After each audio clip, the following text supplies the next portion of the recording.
Mbali na hayo sasa, mtazamaji, hali ya mshike ilishuhudiwa katika eneo la Mto Nithi, kaunti ya Tharaka Nithi, waandamanaji na maafisa wa polisi wakikimbizana mchana kutwa Alhamisi na kutatiza pakubwa usafiri. Kwa mjibu wa waandamanaji, hali mbaya ya barabara iliwachochea kuandaa maandamano hayo.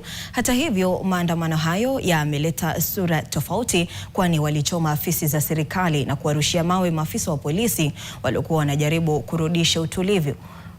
Mhariri wetu Lofty Matambo anaarifu.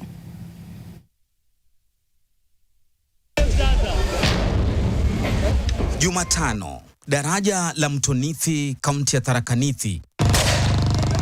Nipe nikupe paka mshike panya kati ya polisi na waandamanaji.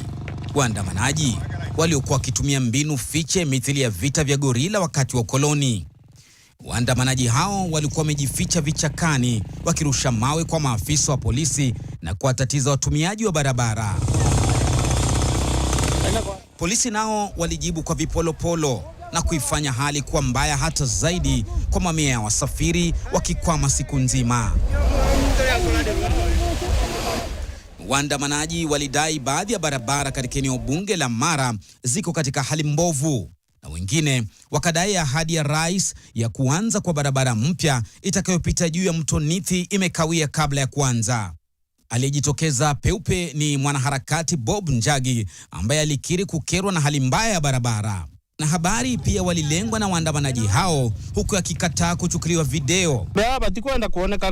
Yalikuwa maandamano siri. Matokeo yake ulikuwa uharibifu mkubwa wa afisi za wasimamizi wa kaunti. Afisi zilitiwa kiberiti na kuzua taharuki si haba. Baadhi ya barabara wanazozitaja zilimulikwa pakubwa katika mkutano kati ya viongozi na wananchi Oktoba mwaka 2025 katika hafla ambayo iliongozwa na naibu rais Profesa Kithure Kindiki. Ile ambaye tunaambiwa inafufuka, inakufa, inafufuka, inakufa. Juzi tunajua contractor alilipwa first installment, akakuja akafanya grinding, kutoka hapo akaenda tunasikia na service machine. Sasa tunajiuliza hizi machine kwanza inasabisiwa siku ngapi? Ikiwemo barabara ya kutoka Medero kwenda Gampampo kwenda Kamashuku kule juu, hizo barabara zote msilaumu hao viongozi, munilaumu mimi.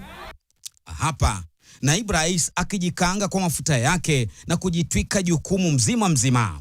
Kindiki alisema ujenzi wa kivuko kipya cha magari cha Nithi ni kipaumbele ambacho kulingana na rais kinastahili kukamilika kabla uchaguzi ujao.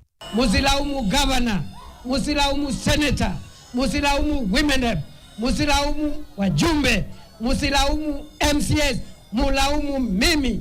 Kwa sasa hali imesalia tete, huku baadhi ya wanasiasa wakidai huenda maandamano hayo yalikuwa na maana fiche kando na barabara. Polisi katika kaunti ya Tharaka Nithi sasa wanawasaka baadhi ya waandamanaji waliochoma afisi za serikali. Lofty Matambo, NTV.